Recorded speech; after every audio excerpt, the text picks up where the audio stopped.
Pursuant to Governor Baker's March 12, 2020 order suspending certain provisions of the Open Meeting Law, General Law, Chapter 30A, Subsection 18, and the Governor's March 15th order imposing strict limitations on the number of people that may gather in one place, this meeting of the Hubbardston Planning Board will be conducted via remote participation to the greatest extent possible.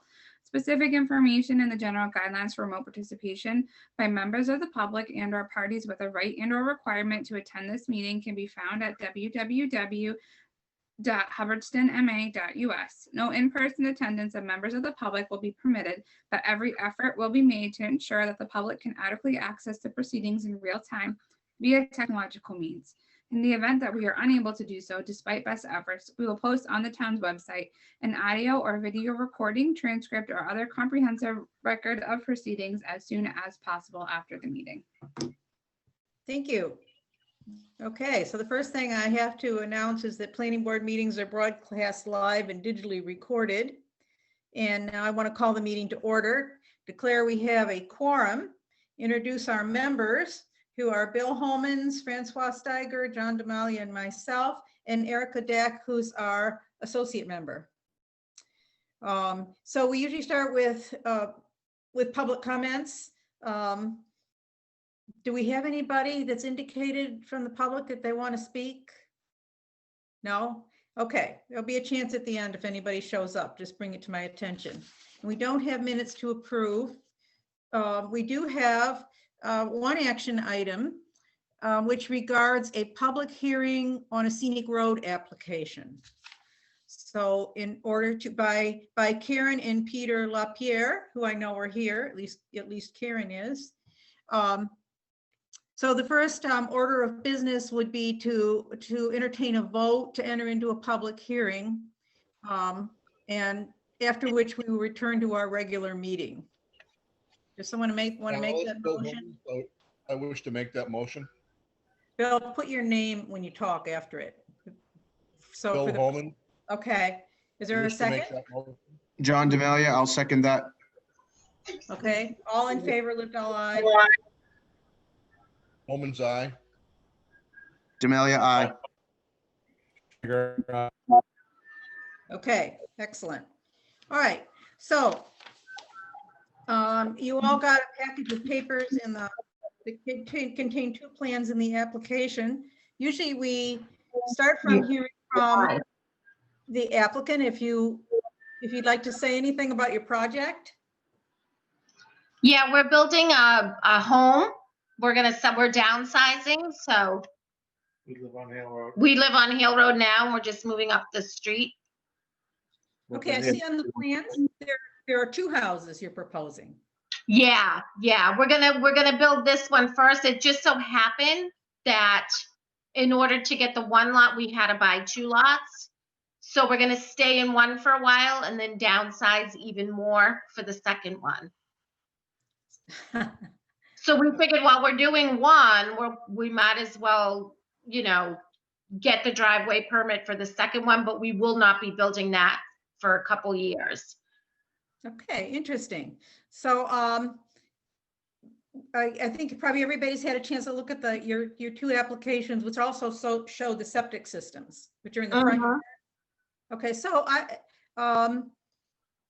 maybe before I launch in, are there any abutters? We did notify abutters. And actually, I'm supposed to sort of backtrack here and explain a little bit more about this meeting by reading what was basically published, which states, pursuant to the provisions of Massachusetts General Laws, Chapter 40, Section 15C, and I should add also Chapter 32 of the Hubbardston General Bylaws. The Hubbardston Planning Board will hold a public hearing via Zoom platform on Thursday, November 19th, 2020 at 6:30 to provide public forum and review the following: the submittal for scenic road application submitted for Hale Road, map 4, parcels 170 and 171 to install two driveway entrances. This property is owned by Karen and Peter LaPierre. So excuse me for not having read that in the beginning. But so we understand, we've had a chance to look at the plans. There is a process, a number of items we're supposed to look at for these applications. And I thought, if I can find it, we should run through that list. Hang on one second. Sort of embarrassing here. I was all organized and now here it is. All right, so for the public, the idea of the scenic road application is to protect the walls and the trees that are in the right of ways of our roads if they've been declared scenic roads. And so what our bylaw, and I believe the statute as well, provides is, in acting on applications concerning scenic roads, the planning board shall take into consideration the following. In A, and then it has criteria A through O, some of which are relevant, some of which are not. A is contribution of trees and or stone walls to scenic beauty. And I note that these lots, which I also took a drive-by and there were some photos of, which you provided, were former fields. So there's not a lot of trees, and the growth by the road does not, where these driveways are going to go, doesn't involve removal of trees. And that also has been verified by our tree warden, who, from the pictures. So I don't think we need to worry about that one. B is age and significance of roads, trees, and stone walls. And I would say that it is obviously a scenic road, and correctly so. They're very nice views from both sides. And that the stone walls on it, I'm sure date back 100 years through the farming, because they're covered with lichens, and they're beautiful old field stone walls along there, not very high. So we are concerned about the walls a bit. That's what we're trying to preserve. C is features of the road, such as service pavement, widths of bridges. I don't think that need to concern us. Public safety, that doesn't need to concern us. It's not in any kind of a traffic hazard or anything. E is the same, it involves traffic. F is interesting. F is compensatory actions proposed, such as tree and stone wall replacement. And one of the things we've done when people have come to us and they have to remove, a stretch of whatever it is, I'm not sure the distance between your posts there, probably 15 feet for your driveway, is we ask that the stone wall, the stones that get removed, you don't sell or you don't just pile somewhere else, but you add them to the existing wall in places to fill in gaps. Okay. Can you do that? Because I did notice there's an old rusty gate. And the wall stops there and then picks up, maybe just right there, fill in, if you could move those stones to that place. And I don't know, the board members can talk whether they agree with that. But we've often asked people, there is a market to sell them. And we try to get people not to sell them. Rebuild the walls. G is if it's an urgent repair, which it isn't. H is additional evidence contributed by abutters, town agencies, and so on. We haven't gotten response from abutters who had a right to be here, but they may be listening in, and they could tag in if they want to be heard, and we will recognize. But other than that, except for the letter from the tree warden, we haven't gotten responses to our advertising. I think is recreational uses of the road. I don't think that's significant. Preservation of natural resources and historic resources, that again comes up back to the what do we do with the stones on the wall. Scenic characteristics, environmental values, other planning board information. The only thing I note about that is it seems to me like where you place these drives kind of related, especially on lot 170, to getting around the septic system. Right. So, because I was thinking, well, why didn't they put it where the gap in the road, or where the gap already exists by the gate? And you couldn't do that. Right. So that's why I'm suggesting you move the rocks from over. It's not a job to move the rocks. I mean, it's an effort. There's not many there on that particular lot, so. And you have to move them anyway. So it's not moving them terribly far, right? Okay, so, and then the existence of existence or absence of reasonable alternatives, which I would have said, well, why don't you put it where the gap is? And now you can't. It's not reasonable, right? That's where you're supposed to go. And then any applicant's reasons and considerations. So, so I guess I asked my board, considering all of those things, the only thing that I would flag is moving the stones to rebuild the, so they stay on the property and continue to be part of that wall. But does anybody else have anything to add to that? Alice, go home until I'm all set. Everybody agree with that? Yeah, I'm all set. With moving the stones too? Same here, They don't- Alice. Okay, if they don't see it's too onerous, so, Great idea. so if we're ready, I mean, is there anything else that the applicant wants to add to this discussion? Alice, go home. I will make a motion Yes, make a motion. to approve their application for the driveway permit. This is Okay, John Demalia. I'll second that motion.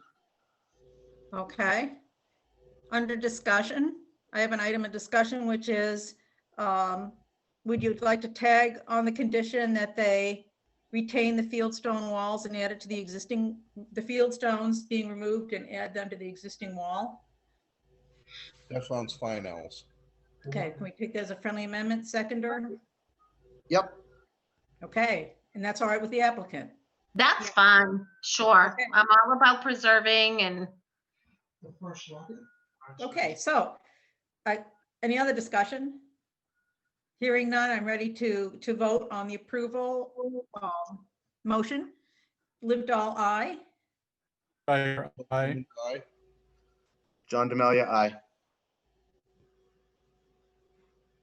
Francois, can't hear you. Steiger, aye. Okay. All right, thanks. So now I need another motion to close the public hearing, well, to end the public hearing, really. Alice, Bill Holmes, I'll make that motion to close the public hearing on the stone wall permit. This is John Demalia. I'll second that motion. Any discussion? Okay, we're going to continue on with our meeting afterwards, just a reminder. Okay, Livedall, aye. Steiger, aye. Bill Holman's aye. John Demalia, aye. Okay. Thank you for coming. Thanks for applying. Good luck with the project. Will you thank please you so much. send us a letter when the stone walling is all done? I sure will. Okay. We'll Maybe take I'll a- make it even better. We'll send you a picture. Send us a picture. That'd be good. Okay. Thanks so much for your time. Thank you. All Thank right, you. bye-bye. Bye-bye. All right. This is supposed to be a short meeting, but we got a few little other quick things to do, mostly like announcements. So our new business items were 147 Williamsville Road, the report from Places Associates, but Bill has to be here on the 3rd, and he didn't have to be here tonight, and he was still waiting for some odds and ends, so we're going to pass over that that matter tonight, and we'll take it up on the 3rd. Second is it was an email. It starts off, it's listed here as an email inquiry from Mr. Pyburn regarding special permit process for marijuana. And there's been a lot of evolution of this issue since then. So Mr. Pyburn is the engineer. His name is Brendan Pyburn for Boric Engineering, which is doing all the plans and special permit heading up for the lot at 56 Gardner Road, which is the old stove shop and field that's being proposed by Paper Crane Provisions LLC. So they actually have now, they submitted a bunch of documents, but their application was incomplete. But I submitted all those documents. These are documents for a special permit and the site plan review that goes along with it. So I forwarded those, I had Mallory forward those documents to Bill at Places Associates. And he's taken a look at him. He has generated a fee proposal to represent the planning board in this matter. And that was forwarded to Mr. Pyburn. And the initial payment on that has been provided, which was enough to get him, originally, we thought, to come to the first meeting on the 3rd to discuss, actually, it was maybe going to be tonight, I can't remember originally. But anyway, to discuss the missing pieces in the application, what would make it complete. But since then, all those documents have been submitted, and they're very anxious to get started. So the way our bylaw reads is we as a planning board accept a special permit application once it's complete. And then we schedule the hearing and we go on. So our plan of operation here would be on December 3rd, which is our next meeting, is to accept that application, but not debate the merits. Just accept it, have a chance to review it, and then have a public hearing on the 7th. Is it the 17th? The 17th.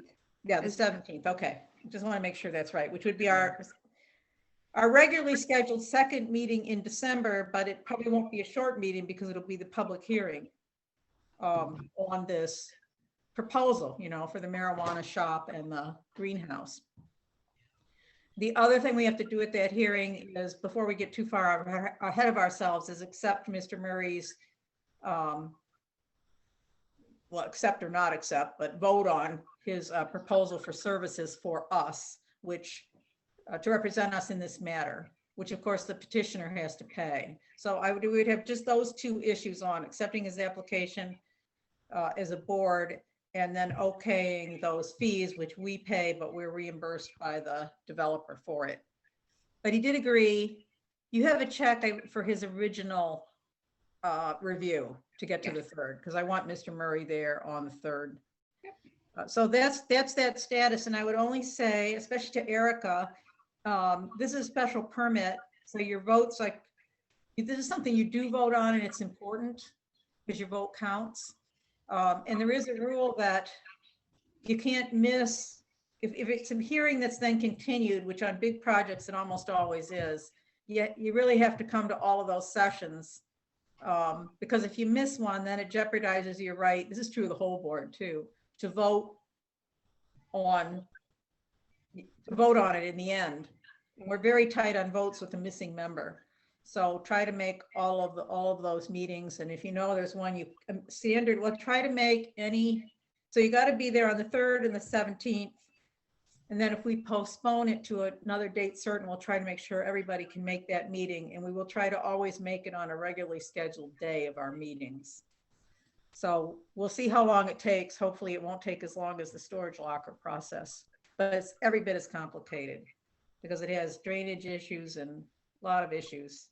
And the other thing I wanted to say about that is there's already a first meeting on that's been called by the police chief. They call it a roundtable meeting, where we look at these plans and we get input from those boards, and that is November 30th. So I should be able to come back with a report on, again, I probably will save it till the 17th, but I'll at least report that we met and, came to some understanding on some of their issues. So that's it. It's a big plan, it's going to take a lot of our time in December. The third thing on this list, I don't really know what it is about. It's so maybe Mallory can fill us in. It's email inquiry from Lori Reed. Is it just held over because we didn't get to it, or something new happened, or? Yep. Can you fill us in on that at all? Yeah, so this is on the planning board issued a special permit for Cindy Phillips to have some kennels on this piece of property. And from what it sounds like, this piece of property is under the estate of 3 siblings. There's 3 houses on it. And there is a dispute as to the fencing that the planning board ordered in their special permit. So Mr. Dakota has gone through all the avenues. First started with Ryan, it kind of ended up with Lori and then to us. And he's looking at someone to take a look at the fencing and make sure it's in compliance with what the planning board requested. And he is also dealing with some septic issues with the Board of Health. So Why did you last? He's also dealing with what? Board of Health, septic. Oh, the Board of Health, dealing with the Board of Health. They said courthouse. I don't hear well. Well, that too, but that's a different story. I'm Mallory or willing Alice, to go take a look, but I would need to know, I need to see what we agreed to back in the day. I wasn't on the board. Yeah, I can get you a copy of that. And I'd also need to have we would need to notify whoever it is there that has the holder of the permit. Yeah, it would be And Cindy Phillips. say, right, and say, we would like to, arrange so I can come to the property. What's up, Bill? And maybe Alice, somebody who I'll wants to go come with with. you on that tour if you want. Okay, it's I'll really go with better you. if two of us go. So Bill and I could come, if you can get that information to us. Yes, I'll send it out to you. And just so you are aware, this there's a confrontation between the two property owners. So there's, I know about the situation there, Mallory. thank you.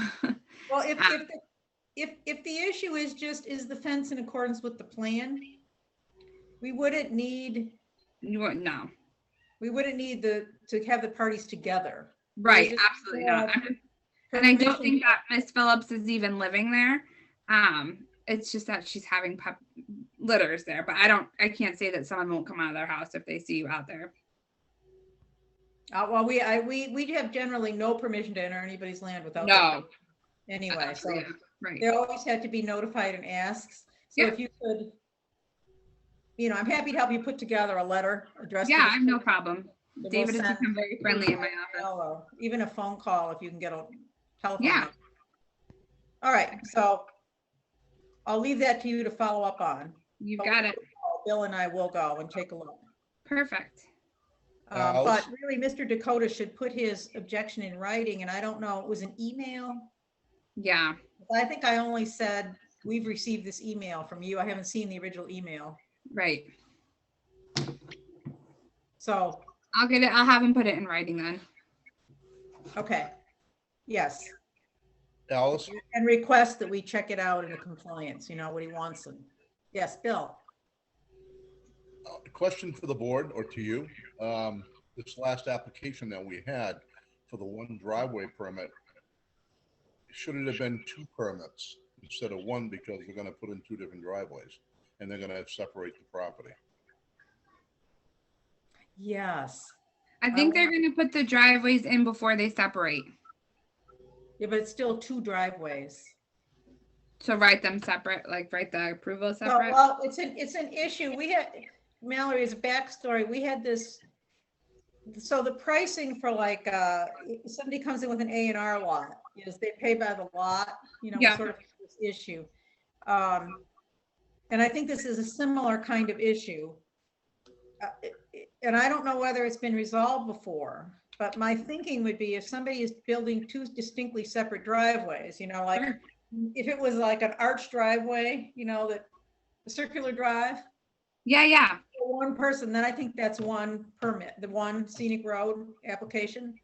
Because it's one, even though it's 2 openings, it's on the same lot. But Yeah. I think in the future, and I know that these people, they waited a long time, we were a long time, I'm not looking at history here, but I think in the future, when people come with that, each one should be a separate application. Okay.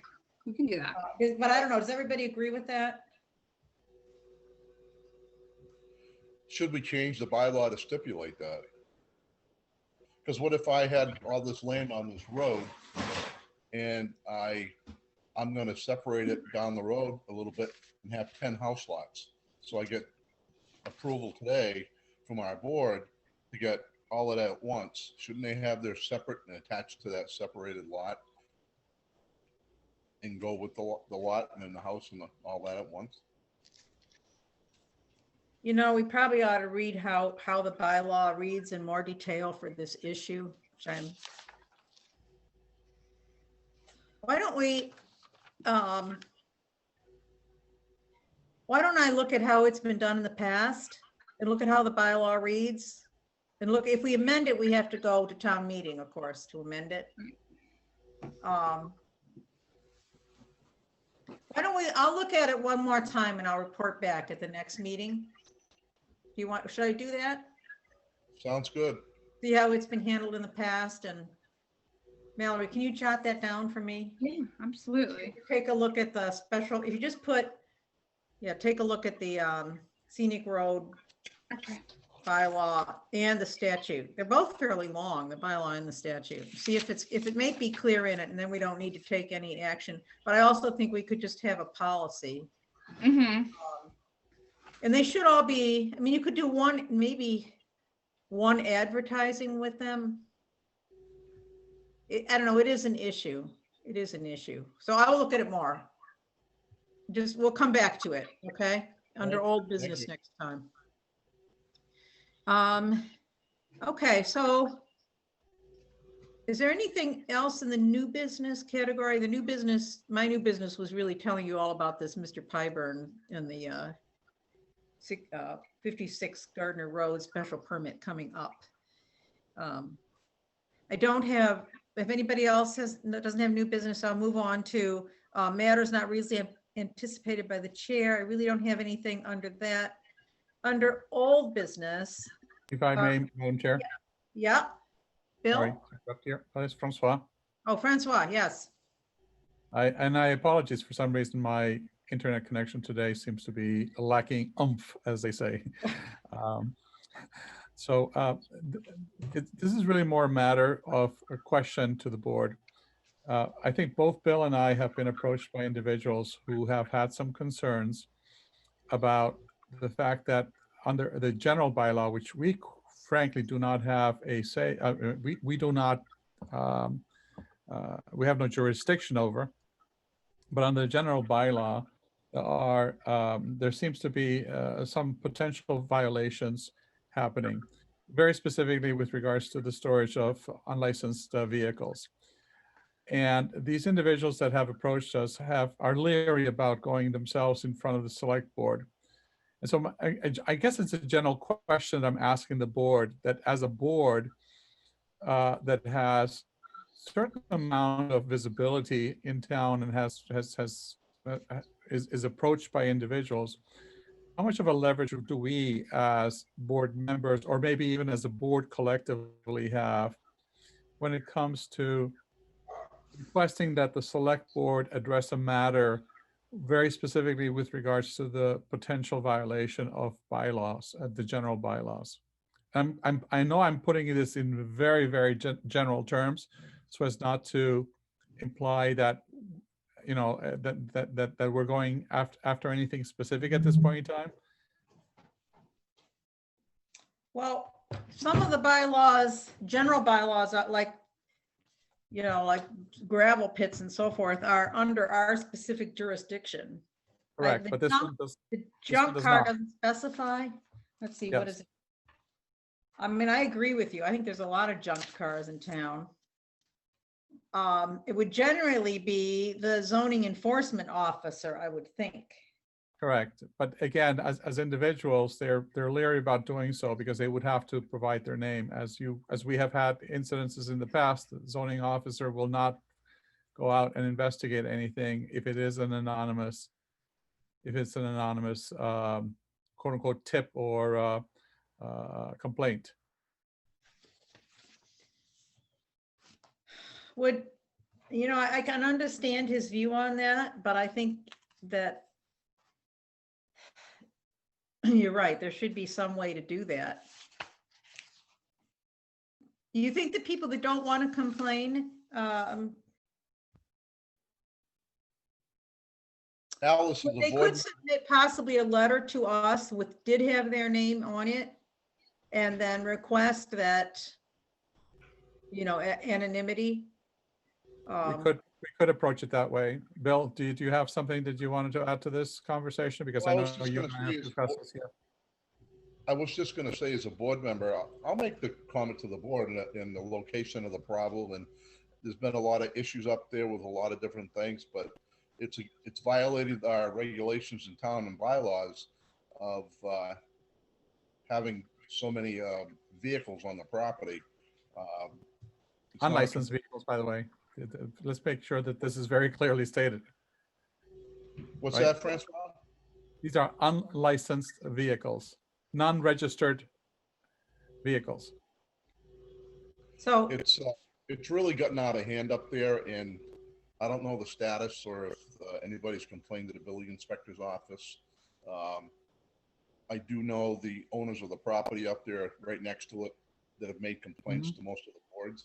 So I just want to, as a planning board and as a member of the town of Hubbardston, I want to voice my opinion. I think this is something that's really gotten out of hand that we need to back up. And I don't know if the planning board can do anything about it.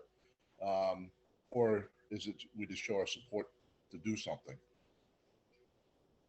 well, we could send a letter to, the zoning enforcement officer from the planning board saying residents in this location have come to members of the board.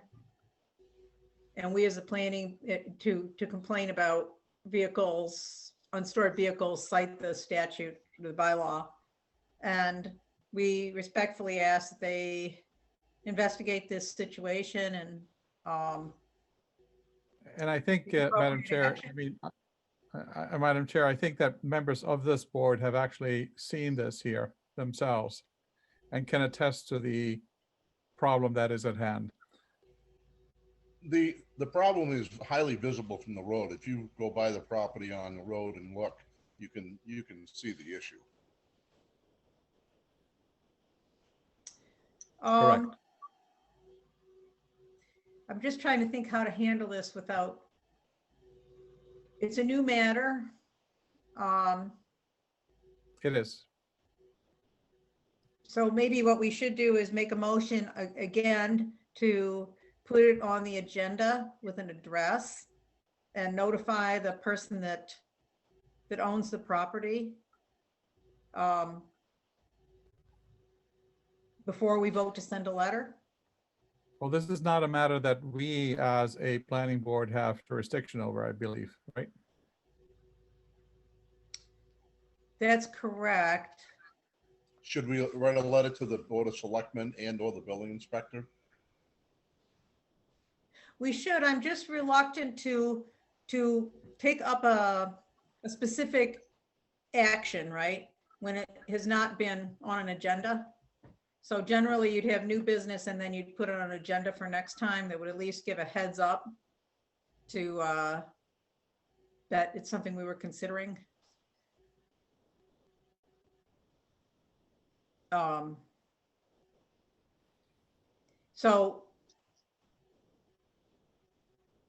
Can we would make put a it, motion? yeah, make a motion to add to the agenda for, if you want to say December 3rd, discussion of, and then give the address, if you know the address. It's 248 Gardner Road. No, I'm sorry. This is, I think, 241. 241. Was this the Brown House?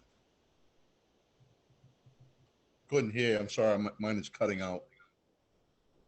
I think it's 248. That's the address, 248 Gardner Okay. Road. 248. Apologies. You're right. No worries. Sorry, I had it jotted down incorrectly. Just want to make sure we're both talking about the same one. So if you can make the motion, I would guess I would start it with to add an agenda item to our December 3rd meeting to discuss complaints regarding abandoned vehicles at 238 Gardner Road. Well, I believe that is violations of our bylaws of the town of Hubbardston. I don't know. I'm not Yeah, sure. you make the motion. Go ahead. I would just doesn't have enough information so they know what we're discussing. Well, how about a commercial business operating at 248 Gardner Road in a non-commercial area? Okay. To discuss, so would be, your motion would be to discuss complaints regarding The The proper abundant- use, the proper use of the property at 248 Gardner Road. Thank you. okay. So we'll put that as Francois's motion. Were you able to get that? And then a second from Bill? I'll second that. Okay. Again, I think that things should be on the agenda if they're going to be discussed. So this is to put that on the agenda.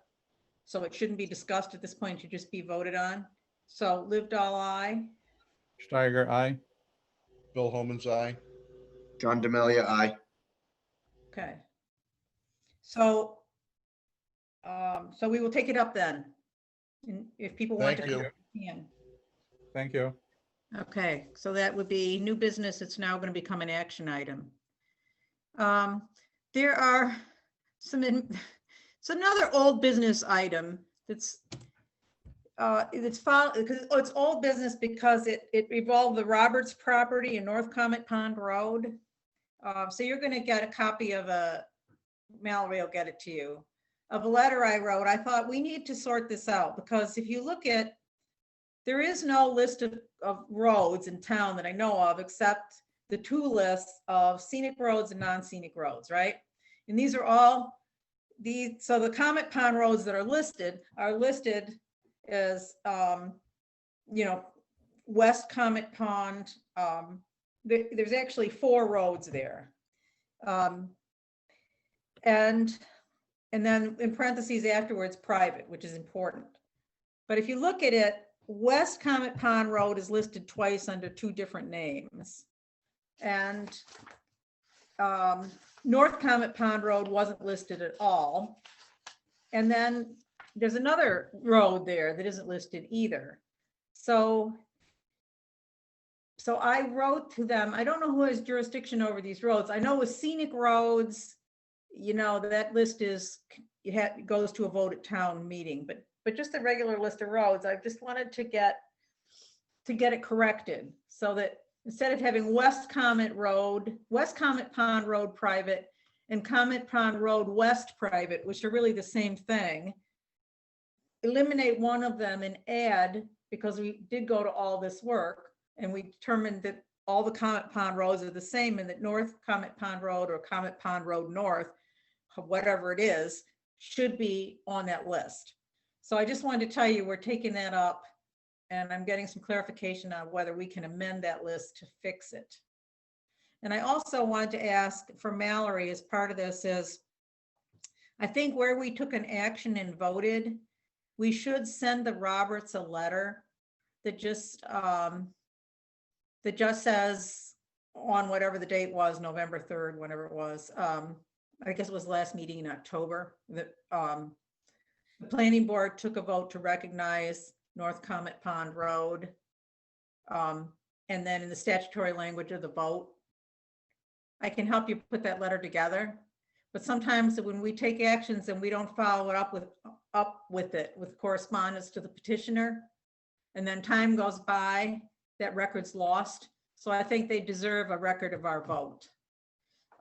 So those are just 2 things to sort of finish up that matter. And if you guys anybody's aware of other problems with the road list, let me know, because we're going to try to figure out how we can formalize that. It's also a problem for the clerk who's written to us and said, how do I find out where the list of roads are in town? And when we say, well, you're supposed, because the clerk is supposed to have a list of roads, official list, and it doesn't exist. These are the only 2 lists that I know of. Unless there's something I don't know about. So we're looking into this whole issue and we're going to try to resolve it. Okay, and then other administrative matters is one from Mallory is in our operating procedures, Christina reminded us that we have to compile an annual report. Okay, So I will send you what we did last year. It's mostly a matter of counting, like how many scenic road permits, how many special permits. Yeah. So I'll send it to you as a template, and we've got to begin to prepare that report. So other matters, that's it for me, I think. One thing Anything that I would else? like to consider to be added into this, because I think it was a very significant effort, not only on your part, but the board also took a very bold action, was the work that we did collaboratively with the Board of Selectmen regarding the 4 properties that were up in Yes. up for sale. And I think that is a key and significant work, a piece of work that was done specifically with regards to affordable housing, something that has not ever occurred here in town. I think this is a milestone. I The tax agree. properties, yes, we should, I had suggested to Valerie, maybe this doesn't make sense, but you know how Christina left everything on the list to be followed up on, even if we didn't get to it? So it wasn't dropped, so affordable housing is always on the agenda. As I had Yes. suggested to Mallory that we do that with the first agenda of every month. Instead of, so we can try to keep these second meetings generally to special, to overflow or special hearings. So Francois, we'll pick that up again. Yes, And I will follow up on that under affordable housing next time. correct. But I just wanted to indicate that as part of our achievements this year, that's certainly a very significant milestone.